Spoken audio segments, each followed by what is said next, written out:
আসসালামু আলাইকুম। ধীরে ধীরে সবার মোবাইলের মধ্যে চলে আসতেছে 30শে জুনের মধ্যে যদি ইকামা রিনিউ না করেন বা ইকামা করতে ব্যর্থ হন তাহলে সরকার যে কোনো একটা ব্যবস্থা কিন্তু নিতে পারে। এরকম মেসেজটি আপনারা স্ক্রিনে দেখতে পাচ্ছেন। এই মেসেজটি কিন্তু প্রথমে কিছু কিছু ব্যক্তিদের মোবাইলের মধ্যে আসলেও কিন্তু এখন পর্যন্ত প্রত্যেক দিন কিন্তু রীতিমতো নতুন নতুন ব্যক্তিদের মোবাইলের মধ্যে কিন্তু এই মেসেজগুলো আসা শুরু করে দিয়েছে। যাদের ইকামা দীর্ঘদিন যাবৎ এক্সপায়ার, আপনারা ইকামা রিনিউ করেননি বা আপনার কফিল রিনিউ করে দেয়নি, আপনাদের মোবাইলে এখনও মেসেজ আসেনি, অপেক্ষা করেন, আপনার মোবাইলেও কিন্তু এই মেসেজটি চলে আসবে। 30শে জুনের পর ইকামা না করলে কি হবে, এই বিষয়টি নিয়ে বর্তমানে অনেক সৌদি প্রবাসীরাই প্রত্যেক দিন আমাদের কাছে মেসেজ করে আসতেছেন। 30শে জুনের পর যদি ভাই ইকামা না করি তাহলে কি আমাদেরকে সরাসরি সৌদি সরকার ফাইনাল এক্সিট বা হরুপ মেরে দেবে কিনা। দেখেন, সরাসরি ফাইনাল এক্সিট বা হরুপ দেওয়ার কোনো রেকর্ড সৌদি আরবে এখন পর্যন্ত নাই, যেটা সরকারের পক্ষ থেকে আসে। সৌদি সরকার কি করবে, আপনাদেরকে একটা সুযোগ দিবে, হয়তো বা আপনাকে টার্মিনেট করে দেবে। টার্মিনেট করে দেওয়ার পর আপনার হাতে 60 দিন অথবা তারা নতুন একটি সিস্টেমে আপনাদেরকে নতুন করে কিছু সময় দেওয়া হবে, যে এই সময়ের ভিতরে যদি আপনারা ইকামা রিনিউ না করেন তাহলে হয়তোবা আপনার ইকামাতে যে কোনো একটা কিছু চলে আসতে পারে।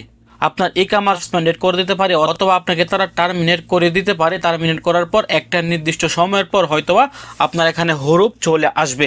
এখন কথা হচ্ছে, সৌদি প্রবাসীরা কিন্তু বই পাচ্ছেন। আবার অনেকেই ভিডিও করে বলতেছেন যে কিছুই হবে না, কোনো কিছু হবে না, এগুলো এমনিতে ভুয়া, এটা সৌদি সরকারের পক্ষ থেকে আসতেছে না। এই মেসেজটা কিন্তু কিওয়া থেকে সরাসরি আসতেছে। কিওয়া কি, বর্তমানে আমরা যারা সৌদি আরবে প্রবাসীরা আছি বা আজনবীরা আছি তাদেরকে কিন্তু সৌদি আরবে থাকতে গেলে কিওয়া বাধ্যতামূলক থাকতেই হবে। যে কোনো কিছু করেন না কেন বর্তমানে আপনার কিউআর প্রয়োজন আছে। আপনি কাফালা হতে যাবেন, আপনার কিউআর প্রয়োজন আছে। আপনি আপনার কোম্পানির সাথে কন্ট্যাক্ট করতে যাবেন, আপনার কোয়ার প্রয়োজন আছে। কোয়া বা কিউয়া, এটাকে মানুষ কিন্তু দুইটি নামেই ডেকে থাকে, অনেকে ডাকে কোয়া আর অনেকে ডাকে কিউয়া।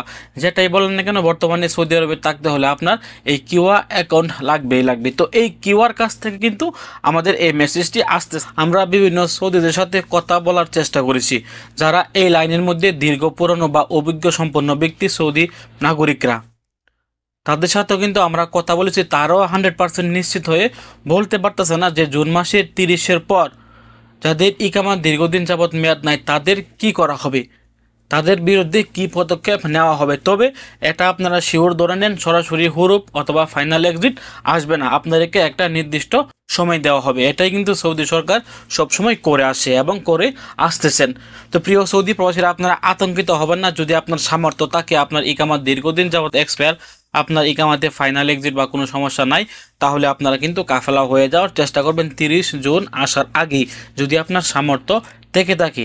এটা দেখার দরকার নাই যে 30শে জুনের পর কি হবে দেখি তারপর আমি কাফালা হই, এটা দেখবেন না। যদি আপনার সামর্থ্য থাকে তাহলে আপনি এখনই কিন্তু নতুন কফিল খুঁজে সৌদি আরবে বৈধ হয়ে যাওয়ার চেষ্টা করেন। আর যদি চিন্তা করেন না হালিবালি যা হবার হবে, সমস্যা নাই, দেখতে থাকি, ইকামা করবো না, তাহলে আপনারা এভাবেই থাকেন, কোনো প্রকার সমস্যা নেই। আল্লাহ তাআলা যখন আপনাকে দুনিয়াতে পাঠিয়েছে অবশ্যই আপনার রিজিক কিন্তু তিনি উপর থেকে সেট করে দিয়েছেন। রিজিকের চিন্তা করবেন না, যা হবার হবে, এত টেনশন নিয়ে আপনারা বিদেশের বাড়িতে বসবাস করতে পারবেন না। যাই হবার হবে পরেরটা পরে দেখা যাবে। যদি আপনার সামর্থ্য না থাকে তাহলে এভাবেই থাকতে থাকেন। সৌদি আরবে যতদিন আপনার রিজিক আছে ঠিক ততদিনই আপনি সৌদি আরবে থাকবেন। আমার যদি সৌদি আরবে কালকে রিজিক উঠে যায়, আমার ইকামার মেয়াদ থাকুক বা সব কিছু ঠিকঠাক থাকার পরেও কিন্তু আমি সৌদি আরবে আর থাকতে পারবো না যদি আমার রিজিক সৌদি আরব থেকে উঠে যায়। তো ভিডিওটা সর্বোচ্চ শেয়ার করবেন, শেয়ার করে আপনার আশেপাশে থাকা সকল সৌদি প্রবাসীদেরকে জানিয়ে দেওয়ার চেষ্টা করবেন। ভালো থাকুন, সুস্থ থাকুন, সৌদি আরবের সকল প্রকার আপডেট তথ্য পেতে দূর প্রবাসের সঙ্গে থাকুন। আসসালামু আলাইকুম।